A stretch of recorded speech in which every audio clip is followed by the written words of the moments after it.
언제 들어왔습니까?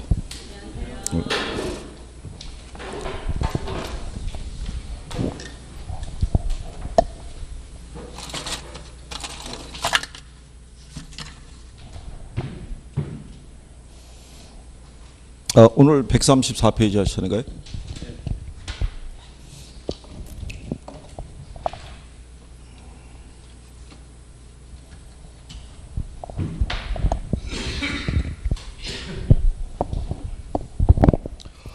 자, 134페이지 보시면 이제 개발의 과정 이렇게 돼 있죠.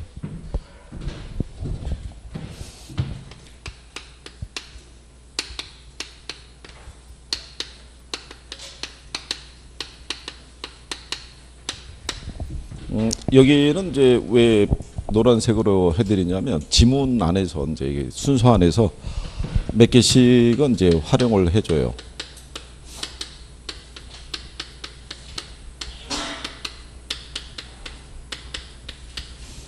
순서는 이제 지난번에 말씀드린 것처럼 예매 한 2번 정도는 출제를 했기 때문에 순서로 물어볼 일은 별로 없고요. 여기에 나와 있는 게 이제 제일 처음에 아이디어 단계라고 있고요. 이제 구상 단계라고 보시면 되겠죠.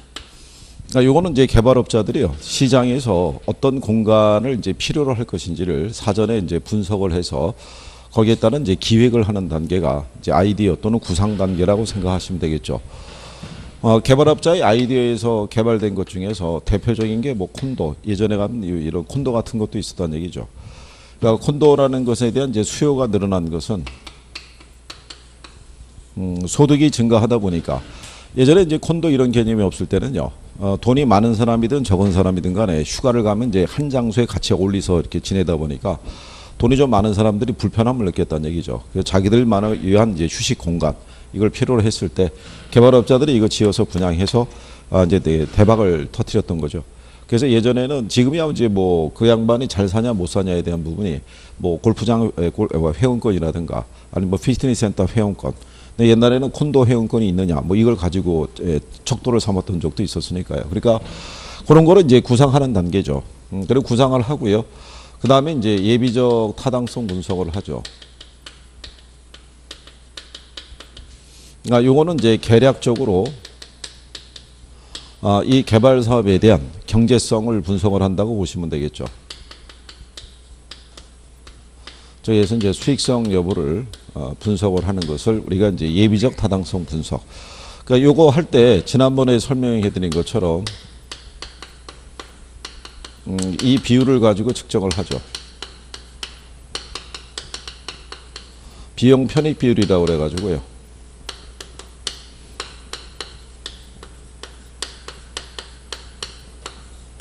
요렇게 이제 돼 있다라고 보시면 되겠죠. 그래서 요 비율이 1보다 크면 경제성이 있다고 보고 이제 사업을 진행한다, 이렇게 보시면 되겠고요. 공영개발 사업도 이 비율 분석은 다 합니다. 요거를. 그래서 다만 이제 공영개발을 하게 되면 이 편익을 우리가 이제 사회적 편익을 대입을 하죠. 그래서 비용 대비 사회적 편익이 크면 이제 공공재 개발 사업을 추진할 수 있다, 뭐 이렇게 보시면 되겠고요. 따라서 이제 이런 분석을 해서 타당성이 있으면 그 다음에 이제 부지 모색 및 확보 단계로 들어가죠. 여기 이제 단원상에서는 뭐 간단하게 되어 있는데, 실상 개발 사업의 성패를 좌우할 수 있는 것 중에 하나가 얼마나 이제 적합한 부지를, 위치를 이제 찾을 수 있느냐, 뭐 그것도 중요한 거죠. 그래서 이 부지 모색 및 확보 단계도요, 여기 있을 수도 있고 여기 있을 수도 있고요. 그러니까 이제 개발업자가 이미 확보한 부지를 활용하는 과정에서 이 단계가 진행이 될 수도 있고요. 아니면 이제 사업 구상을 하고 거기에 적합한 부지를 찾으러 올 수도 있다는 얘기죠. 그래서 이제 부지까지 찾아지게 되면 타당성 분석을 하죠. 그래서 여기서는 이제 이 법적인 거 또는 기술적인 거, 그 다음에 경제적인 거, 이런 이제 타당성 분석을 할 때 중요한 건 일단 얘가 제일 중요하고요.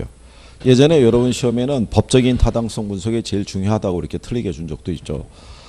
근데 여기 이제 경제적 타당성 분석의 결과라는 것은 모든 개발업자에게 동일하게 적용되는 것은 아니다, 이렇게 설명을 해드린 거죠. 개발업자마다 요구하는 수익률이 다 틀리기 때문에 이 경제성 분석의 결과가 모든 개발업자에게 동일하게 적용되는 것은 아니다, 이렇게 보시면 되겠고요. 그래서 이제 그거는요, 135페이지에 맨 상단에 가면 디귿에 있다는 얘기죠. 타당성 분석으로부터 나온 결과가 비록 동일하다고 하더라도 개발업자마다 요구 수익률이 서로 다를 수 있기 때문에 개발업자에 따라서는 채택될 수도 있고 그렇지 않을 수도 있다. 그래서 요구 수익률이 서로 다를 수 있기 때문에라는 표현까지는 안 들어가도요. 그 다음 표현 연결해서 거기까지는 시험에서 한번 인용을 했어요. 이제 그 정도 정리하시면 되겠고. 그래서 여기서 이제 경제적 타당성이 있으면 금융 단계로 가죠. 그래서 여기서는 부동산 이제 개발 금융을 이제 조달을 하는데 개발 금융 이제 조달할 때 대표적인 방식 중에 하나가 그게 이제 프로젝트 금융 이렇게 보시면 되겠죠. 그래서 가끔 개발론 쪽에서 프로젝트 금융에 대한 것도 출제를 하긴 합니다. 이쪽에서 이게 개발 금융의 대표적인 거니까. 그러고 난 다음에 이제 시공사를 선정해서 건설을 하고요. 마지막에 있는 게 마케팅인데 이거는 마지막에 있어도 요 초기 단계부터 이게 시행을 하는 게 이제 마케팅이고요. 이게 이제 분양하고 임대가 있으면 시장 상황에 따라 분양을 추진할 수도 있고요. 여의치 않으면 임대를 줄 수 있을 때 임대를 줄 때는 중요 임차자 또는 정박 임차자를 확보하는 게 중요하다. 이렇게 말씀을 드린 거죠. 그러니까 이 정박 임차자라는 것은요. 오랜 기간 이제 임대차 계약을 체결하고 머물 수 있는 사람들이 있죠. 그러니까 주로 이제 관공서나 이제 금융기관 뭐 이런 쪽을 임차를 하는 것이 이제 유리하다 이제 이런 얘기죠. 그래서 이제 이런 단계 상에서 시험상에서 인용을 나왔던 거는요. 예비적 타당성 분석, 그 다음에 타당성 분석. 얘는 뭐 마케팅에 대한 것도 활용을 하죠. 그리고 세 가지 정도 개념 정도는 알아두시는 게 필요할 거다. 그런 얘기고요. 그 다음에 이제 거기 개발의 위험과 타당성 분석이라고 있는데요. 근래 여러분 시험에 보시게 되면 이 개발 위험에 대해서는 꾸준히 나오고 있는데 거의 뭐 상식적인 선에서 맞추게끔 해주죠. 여기는 어렵지 않게. 그래서 이 개발의 위험을 보게 되면요. 이게 이제 법률적인 위험도 있고요. 시장 위험도 있고, 그 다음에 이제 비용 위험. 그 다음에 이제 여러분 시험상에서는요. 사업 위험이라고 등장한 것도 있어요. 그러니까 사업 위험으로 등장한 거는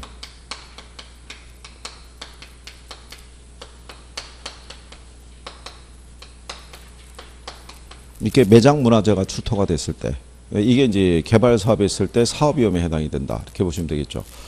이게 출토가 되면 공사가 스톱이 되고, 그죠? 발굴 비용은 토지 소유자가 돼야 되고, 문화재는 이제 정부가 가지고 가는 이제 현행 법이 그렇게 돼 있다 보니까 그래서 이제 사업에 지장이 있다 이런 얘기죠. 그래서 땅 속에 뭐가 묻혀 있는지는 모르잖아요, 그죠? 그렇기 때문에 사업 위험이라고 여러분 시험에 한번 출제했던 선례가 있어요.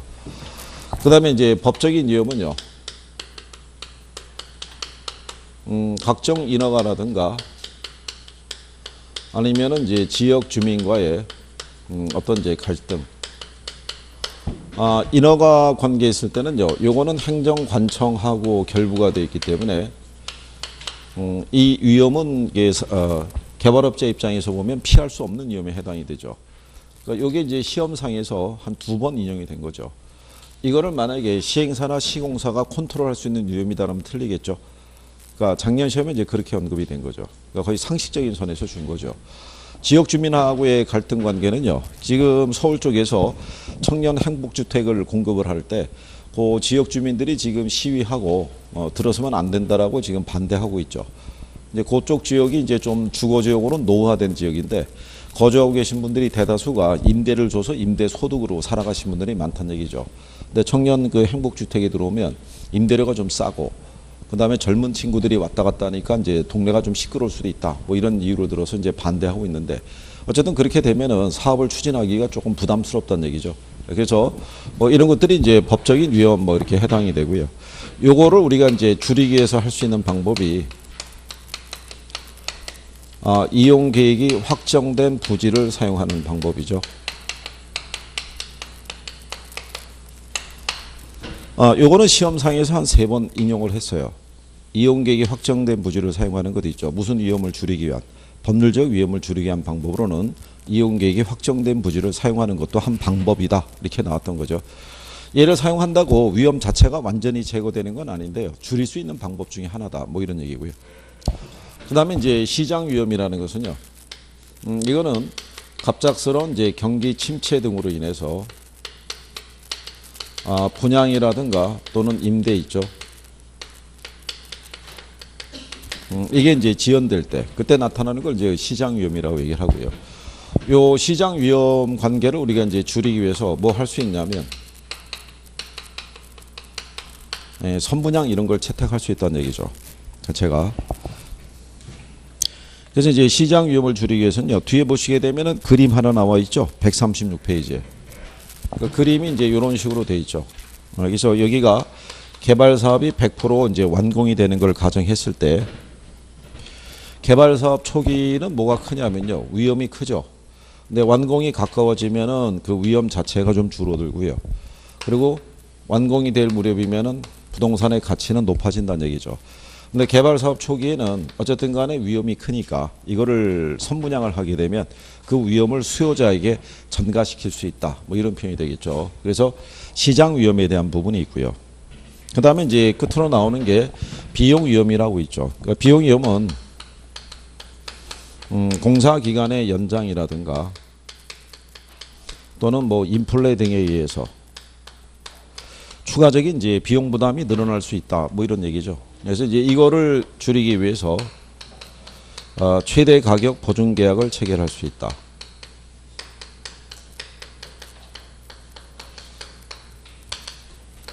그러니까 이거는 이제 개발업자하고 시공사하고 이제 사전에 약정한 바에 의해 가지고요. 만약에 이 건물 지을 때 비용을 만약에 30억으로 합의를 봤으면 시공사는 30억의 범위 한도 내에서 만약에 뭐 10층짜리가 됐든 20층짜리가 됐든 간에 책임 완공을 해줘야 되는 거죠. 그래서 시공사 입장에서 보면 어떻게 보면 불리할 수 있는 계약이죠. 이게. 그래서 이제 이게 만약에 잘못되면은 부실 시공이 나올 수도 있고요. 얘네가 손실을 줄이기 위해서 비용이 이거 이상 발생했으면 그러니까 손실을 줄이기 위해서 분양가를 너무 높게 책정할 수도 있고 그래서 이게 꼭 완전한 것은 아니라는 얘기죠. 근데 현재 시장에서도 이 계약을 체결해서 시공을 하기도 하죠. 지난번에 설명해 드린 것처럼. 그래서 이런 것들이 각 위험에 해당이 되고요. 해결 방안에 대한 거. 그러니까 여기서 이제 출제가 주로 됐던 건 얘가 제일 많이 나온 거죠. 이게. 그래서 이제 법률적 위험 관계. 비용 위험에 대한 것들은 뭐 그다지 많이 언급은 안 됐고요. 그러니까 법률적 위험, 시장 위험. 그래서 이제 오지선다를 만들 때요. 여기서 지문을 한두 개, 여기서 지문을 한두 개 이렇게 뽑아서 만들기도 해요. 그러니까 그런 내용들을 정리하시면 되겠고요. 그 다음에 이제 136페이지 하단에 가면 개발의 타당성 분석이라고 있어요.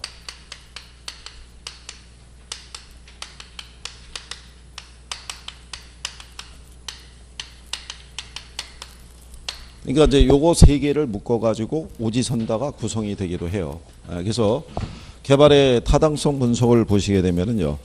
이게 이제 시장 분석하고 경제성 분석이 있는데 선행 분석이 시장성 분석이라 시장 분석이라 보시면 되겠죠. 그래서 이 지역 경제 분석이라든가요. 그다음에 이제 시장 분석. 그다음에 이제 시장성 분석 했을 때 요거 세 가지가 이제 선행 분석인 시장 분석이죠. 그러니까 개발 사업의 타당성 여부를 분석할 때는요. 먼저 시장 분석을 선행을 시켜야 된다는 얘기죠. 그러니까 시장 조사를 함으로써 시장 위험 자체도 줄여갈 수 있다 이런 얘기인데 여기서 이 지역 경제 분석을 한다는 거는요. 우리 교재에 보게 되면 그런 식으로 언급이 돼 있죠. 요거는 이제 개발 사업에 관련돼 있는 모든 수요 요인을 분석하는 거죠. 그렇죠? 그 지역에 가령 예를 들어서 고용이나 또는 소득이나 또는 인구나 뭐 이런 것 등을 이제 분석하는 경우라고 생각하시면 되겠죠. 그럼 요거는 왜 이렇게 분석을 하게 되냐면요.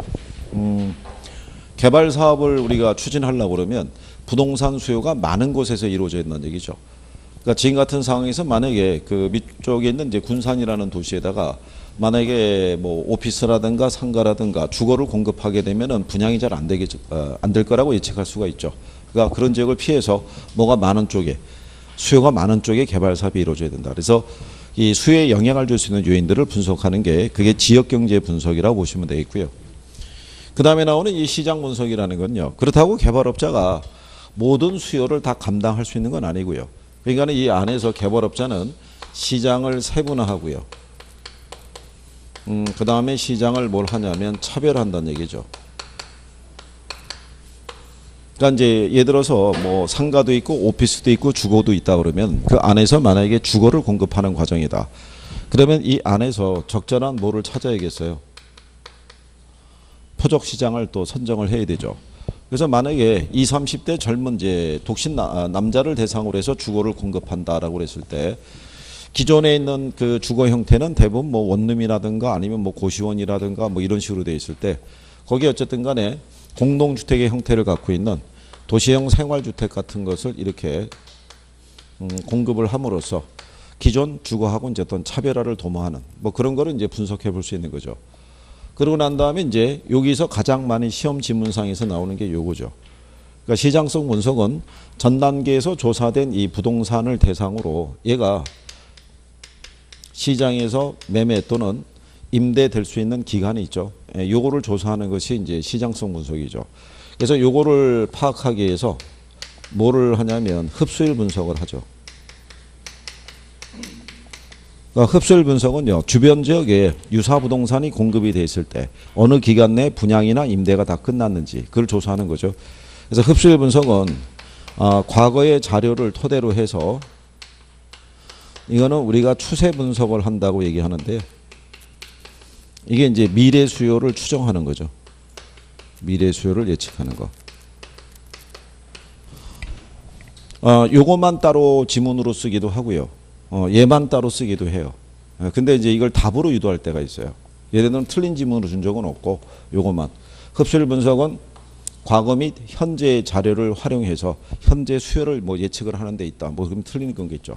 그러니까 미래 수요를 예측하는 데 있다. 그래서 여기까지가 이제 시장 분석에 해당이 되고요. 그 다음에 나오는 게 재무적 타당성 분석이라는 거 있고요. 그 다음에 투자 분석. 여기가 이제 무슨 분석이냐면 여기가 경제성 분석이다. 여기가 이제 후행 분석이죠.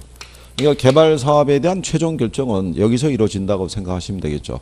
그래서 재무적 타당성 분석은 전 단계에서 이제 조사된 자료를 바탕으로 개발 사업에 대한 이제 수익률을 이제 측정을 하겠죠. 그래서 이 수익률을 토대로 과연 이제 투자자들을 유치할 수 있을지 그런 여부를 조사하는 게 이제 재무적 타당성 분석 그렇게 보시면 되겠고요. 그 다음에 이제 마지막에 나오는 투자 분석은요. 위험과 수익과의 관계를 고려할 때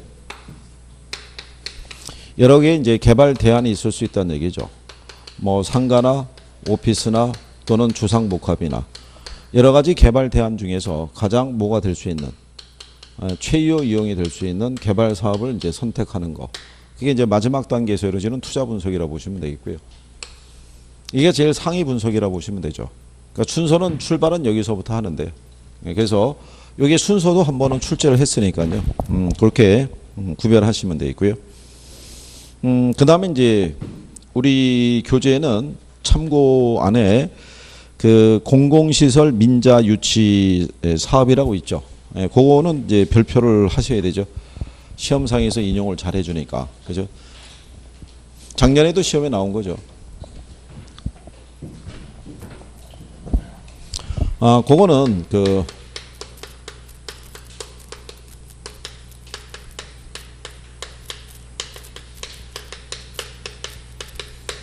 민간 자본 유치 개발 사업에 해당이 된다라고 보시면 되겠죠. 민자 고속도로 이런 거 많이 들어보셨잖아요. 그죠? 뭐 그런 내용이죠. 그래서 여기서 대표적인 거는요. 얘하고요. 요거 두 가지가 대표적이죠. 작년 시험에도 얘네들이 나온 거죠. 얘네들이. 근데 이제 여기 보시면은 요거는 빌드잖아요. 요거는 민간업자가 자기가 돈을 대서 뭘 하는 거예요. 시설물을 준공을 하죠.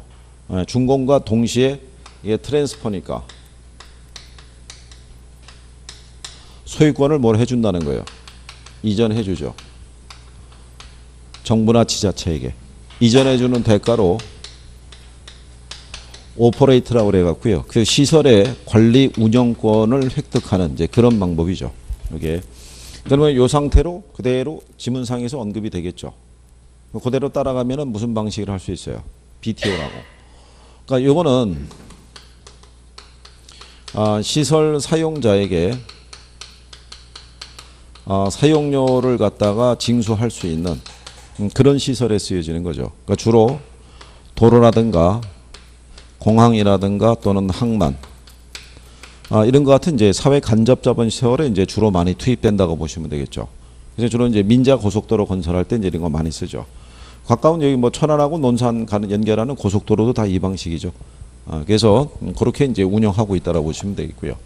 얘랑 이제 반대로 나오는 게 이거는 BOT라고 돼 있어요. 그러니까 BOT니까는 먼저 준공을 한 다음에요. 그 다음에 뭐를 하는 거죠? 운영을 하고 그 다음에 소유권을 이전해 주는. 그러니까 요거는 이제 우리나라 건설사가 해외 나가서 할 때 뭐 이런 식으로 운영할 수 있다고 보시면 되겠죠. 그래서 먼저 우리나라 건설사가 운영을 통해서 들어간 개발 비용을 다 회수하고 나오면 그럼 나중에 그 나라에다가 이제 기부 체납하고 나올 수 있다는 얘기죠. 그래서 요 이제 순서 바뀐 거니까요. 그 정도고요. 얘는 여긴 다 똑같죠. 빌드 트랜스퍼까지는 다 똑같죠. 근데 이게 뭐냐면 리스죠. 그러니까 얘는 단어를 쭉 따라가다가 마지막쯤에 뭐가 나오면 임차 또는 임대 이런 표현이 나오면 그냥 이 방식 하나밖에 없어요. 이게 작년 기출도 그렇게 해서 해준 거예요. 작년 기출도 박스로 해가지고요. 기억하고 니은을 이제 설명을 문장으로 쭉 해준 거죠. 근데 기억을 쭉 따라갔을 때 마지막에 뭐라고? 임차 이렇게 돼 있었어요. 그러면 얘는 이 방식일 거 아니에요. 근데 그리고 이제 니은을 뭘 줬냐면 이걸 준 거죠. BTO를. 그래가지고 이제 밑에 박스에서 보기에서 찾으라고 출제를 한 거예요. 출제했을 때 얘네가 그대로 배열된 거는 4번 지문밖에 없었어요. 그러니까 기억은 라가 되고 그 다음에 니은은 뭐 미음이 되고 이런 식으로. 그러니까 답을 이쪽으로 가도록 유도를 해준 거예요. 출제자가. 내용만 조금 알게 되면요. 그러니까 요거는 민간업자가 뭘 하는 거예요. 먼저 시설물을 준공을 한 다음에 소유권을 뭘 해줘요. 이전을 해주죠. 그 대가로 사전에 협약에 의해서 그 시설물에 대해서 임대차 계약이 체결이 되고 민간업자에게 뭐를 지불하는 걸로 임대료를 지불하는 걸로 이제 투자비를 회수할 수 있게 해주는 거죠. 그래서 요거는 주로 시설 사용자에게 사용료를 받을 수 없는 그런 시설에 이게 이제 계약이 체결되는 거죠. 그러니까 주로 학교라든가 도서관이라든가 아니면 또 군인 아파트라든가 이런 데 적용이 되는 거죠. 그래서 이제 요 과정에 있었을 때 얘는 이제 이 시설물에 대해서 여기는 이제 공적인 주체가 무슨 계약을 체결해서요. 임대차 계약을 체결을 해서 뭐를 지급하는 걸로 임대료를 지급하는 걸로 해서 투자비를 회수할 수 있게 해주는 거죠. 그러니까 여기는 임대료가 정해져 있으니까 여기는 사전에 수익률이 확정이 되죠. 임대료 받아서 몇 년간 받는다. 그러니까 이제 비용 대비 얼마 벌 수 있다. 뭐 이게 나오는데 얘는 이게 사용료를 가지고 수익률을 따져야 되기 때문에 수익률을 확정할 수는 없죠. 이게 이 수익이 얼마나 될지 모르니까. 그렇죠. 그래서 뭐 그런 과정이죠. 그래서 요 중에서는 그 첫 번째, 두 번째 있는 BTO 하고요. 그 다음에 네 번째 있는 BTL 방식. 그 다음에 1번에 있는 BOT 정도는 이제 구별할 수 있어야 될 거예요. 시험상에서 인용을 해주니까. 그래서 이제 그 정도 또 정리하시면 되겠고요. 그리고 이제 지난 수요일 날이죠. 수요일 날 이제 여러분에 관련된 이제 법이 하나 또 만들어졌죠. 부동산 이 산업진흥법이라고 그래갖고 법이 하나 또 만들어졌죠. 그래서 20일부터 시행이죠. 그러니까 그 법의 취지는 뭐냐면 이거 만드는 거죠.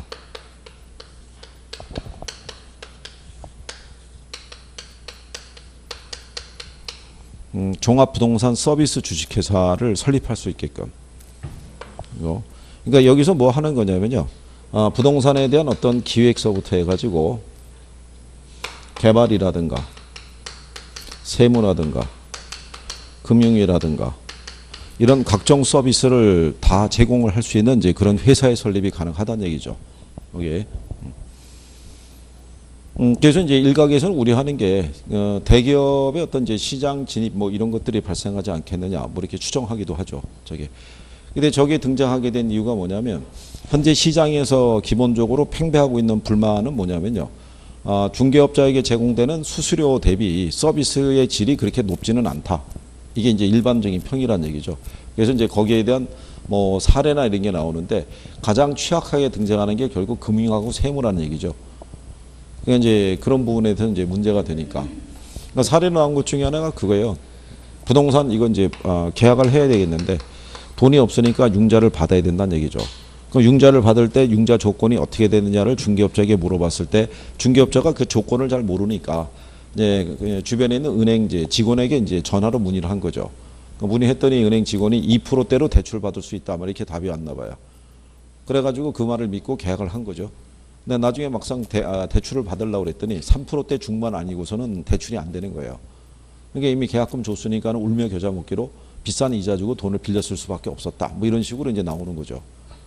그러니까 이제 중개업자분들이 이제 주변에 대출 조건이나 이런 것들은 꿰고 있어야 되는데, 그거를 전혀 인식을 하고 못하다가 고객이 물어보니까 그때 전화기 돌려가지고 그때 확인하니까, 그러니까 이제 고객 입장에서 볼 때는 신뢰성이 좀 떨어지겠죠. 그런 부분에서.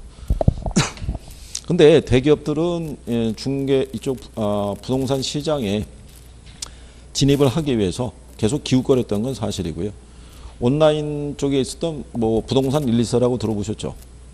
걔네는 현대가 인수했어요. 그 자체를. 그렇기 때문에 이미 뭐 발판이나 이런 거는 마련해놨다고 봐야 되고요. 근데 이게 그 이제 법률도 있고요, 시행령도 있고 규칙도 있어요. 그러니까 이제 나와서 용어나 이런 것들이 여러분 시험하고 연계가 있다 그러면 용어 정도는 정리를 해서 따로 드릴 테니까 무관할 것 같으면 뭐 큰 적은 없는데 얘기는 들어보셨죠? 그저께 시행을 한 법률인데 그 이전에 이제 연초에 예고는 했어요. 이 자체에 대해서. 그러니까 이제 보고 용어 정도만 이제 여러분과 관련된 법령이 있으면요. 일단 만약에 출제하면은 용어 정도를 활용하니까 용어 정도만 일단 정리하시면 될 거예요. 자, 뭐 그런 내용이고요. 그다음에 이제 138페이지 가면 입지 개수 뭐 이렇게 돼 있죠.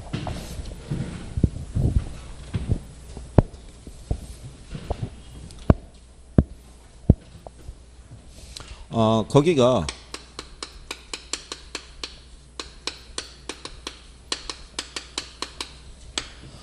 이 경제 기반 이제 분석에 관한 이제 내용이라고 이제 보시면 되겠죠.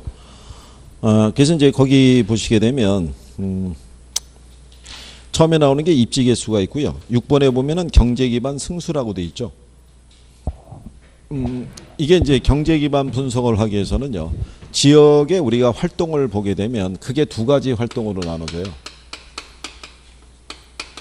기반 활동이라는 게 있고 비기반 활동이라는 게 있어요.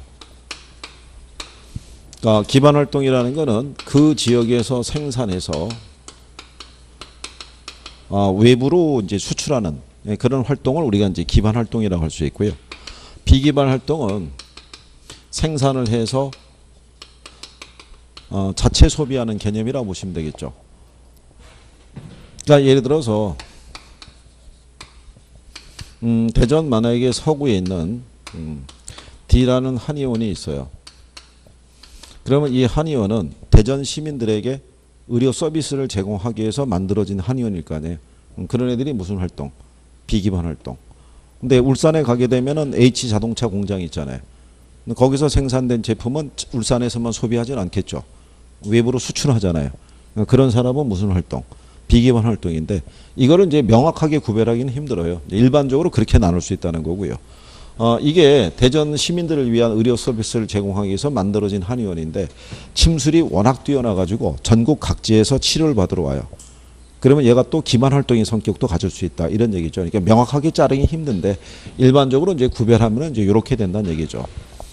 자, 그러면 이런 상태가 주어져 있을 때 일정한 지역의 어떤 이제 경제 성장이나 뭐 이런 것들은 그 지역의 무슨 활동에 의해서 기반 활동에 의해서 그 크기가 달라질 수 있다라고 보는 거죠. 그래서 그거를 측정하는 게 경제 기반 승수라고 얘기를 해요. 그래서 여러분들 교재에 보시면 하단에 경제 기반 승수라고 돼 있죠. 그래서 거기 보시면 어떤 지역의 기반 산업 부분의 고용 변화가 그 지역 전체의 고용 변화에 미치는 영향을 알 수 있게 해주는 승수다. 뭐 이렇게 나와 있는 거죠. 그랬을 때 이렇게 얘기하죠. 해당 지역의 총 고용 인구는요. 기반 산업에 종사하는 인구가 있을 거고요. 그 다음에 비기반 산업에 종사하는 이제 인구, 이게 다 합한 게 이제 지역의 총 고용 인구라고 봤을 때요. 만약에 비기반 산업에 종사하는 인구의 비율이 80%고요. 기반 산업에 종사하는 비율이 20%라고 그러면 두 개를 합하면은 1이 나오겠죠. 그러니까 1이라는 거는 이제 지역의 전체 총 고용 인구를 얘기한다라고 생각하시면 되겠죠. 그러면 이거를 계산할 때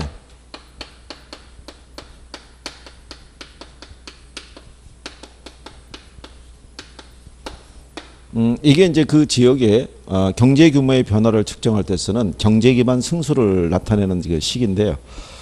1- 비기반 산업분의 1이라고 얘기하는 것은 1이라는 게 전체 총 고용 인구잖아요. 그러니까 1에서 비기반 산업 비율을 빼면 남는 게 뭐가 있겠어요? 기반 산업 비율이 남겠죠. 그러니까 이 식은 이렇게도 바꿔서 표현할 수 있다는 얘기죠. 그래서 여러분들 교재에 보시게 되면 139페이지의 맨 상단 있죠. 박스에 가시게 되면 경제 기반 승수가 나와 있죠. 박스의 수식이. 그래서 1- 비기반 비율분의 1은 기반 비율분의 1로 계산할 수 있겠죠. 똑같은 수치가 나올 테니까요. 그죠? 그래서 이제 그렇게 식이 이제 정리가 됐다라고 보시면 되겠고요. 그러면 이건 이제 어떤 의미냐면요.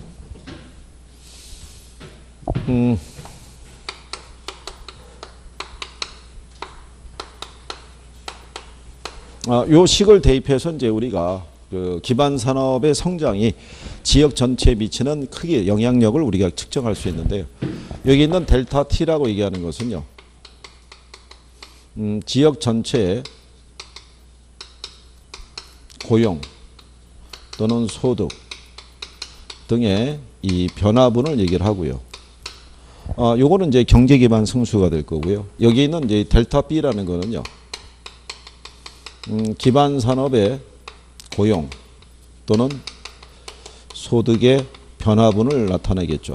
이게 그러면 기반 산업에 어떤 이제 변화가 있으면 요 경제 기반 승수를 활용하면 지역 전체에 미치는 파급 효과를 우리가 측정할 수 있다는 얘기죠. 그러면 가령 예를 들어서 비기반 산업 비율이 이게 80%라고 가정할 때요. 기반 산업의 고용이 이번에 1000명을 고용을 했어요. 자, 그러면 여기에다가 이제 이 경제 기반 승수를 가지고 계산하면은 지역 전체에 미치는 영향을 계산할 수 있다는 얘기죠. 그럼 1- 이게 N이라는 게 뭐 얘기하냐면 이게 비기반 산업 비율이에요. 그러면 1-0.8이 되겠죠. 80%로 했으니까. 그러면 1에서 0.8 빼면 얼마 나오겠어요? 0.2 나올 거 아니에요. 0.2분의 1 하면은 이거 계산하면 5가 나온다고요. 그러면 기반 산업에서의 고용을 1000명을 창출하면 고용을 하면 도시 전체로서는 5000명의 고용 창출 효과가 발생한다는 얘기고요. 이게 근데 만약에 비기반 산업 비율이 90%라는 얘기죠. 얘가 90%면은 1-0.9분의 1이 되겠죠. 그러면 여기서 빼면 남는 게 0.1 나오겠죠. 0.1분의 1 하면은 이게 숫자가 10이 나오겠죠. 그러면 1000명의 고용 창출은 도시 전체로 봤을 때는 10,000명의 고용 창출 효과가 나온다는 거죠. 그러면 결국은 기반 산업 비율이 작을수록 비기반 산업 비율이 클수록 이 기반 산업이 도시 전체에 미치는 영향력이 더 크다는 얘기죠. 네, 그거를 이제 측정하는 거죠. 그거를 확인할 때 이제 경제 기반 승수를 쓸 수 있다는 얘기죠. 이게 뭐 시험에서는요.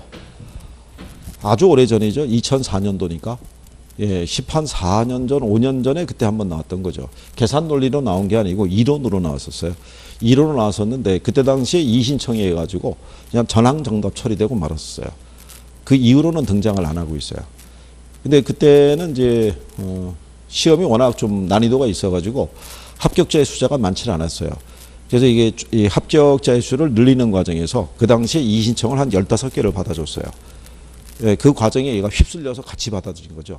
그러니까 내용상에 큰 문제가 있었던 건 아닌데 어쨌든 간에 출제했던 양반의 입장에서는 기분이 안 좋았는지 어쨌든 간에 그 이후부터는 등장한 적이 없어요. 근데 가끔 제 선생들이 모의고사 낼 때 요거 계산하는 것 있죠. 예, 그런 식으로 이제 출제할 때가 있죠. 뭐 내용은 간단한 거죠. 뭐 주겠어요? 비기반 산업 비율 주고 그 다음에 기반 산업의 고용이 몇 명?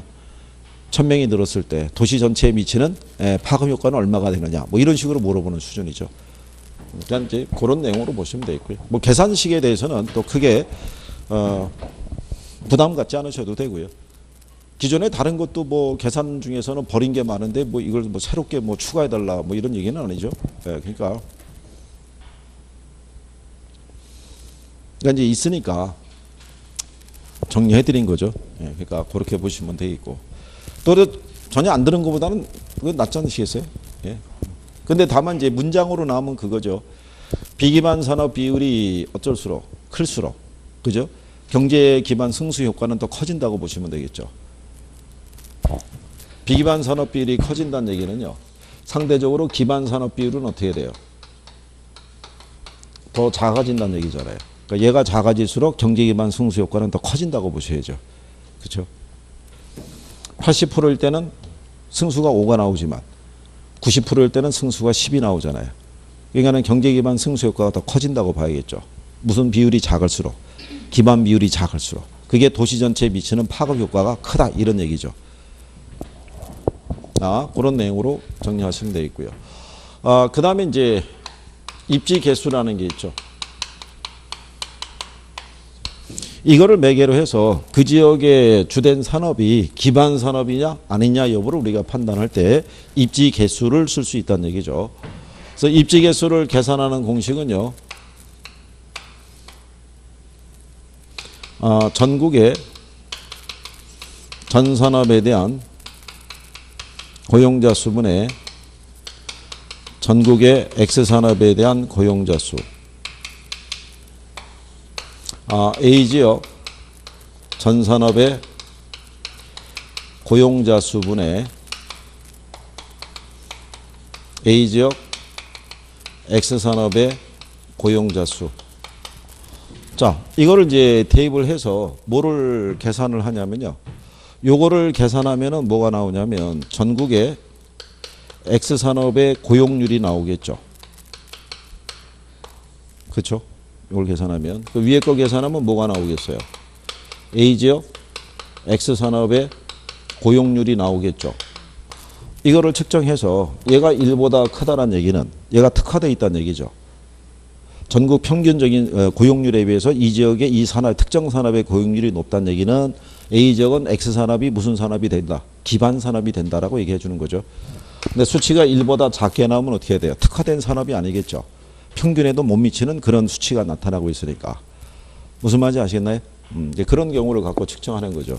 그러면 입지 개수를 이제 그래서 여러분들 그 공식에 보시게 되면 138페이지 맨 상단 있잖아요. 맨 상단은 박스로 LQ라고 돼 있죠. 이게 이제 입지 개수를 얘기하는 거죠. 그래서 로케이션 퀘이션트라고 그래가지고 거기 보면은 나와 있죠.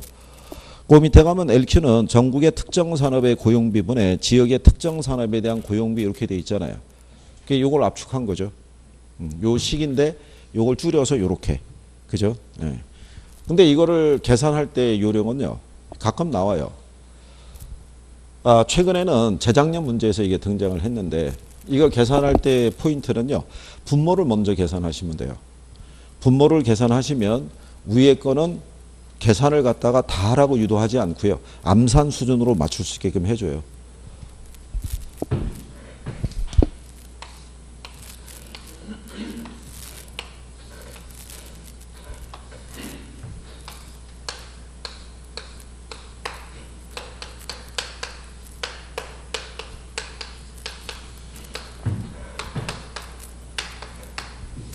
이렇게 줬을 때요. A, B, C, D 4개의 지역이 있어요.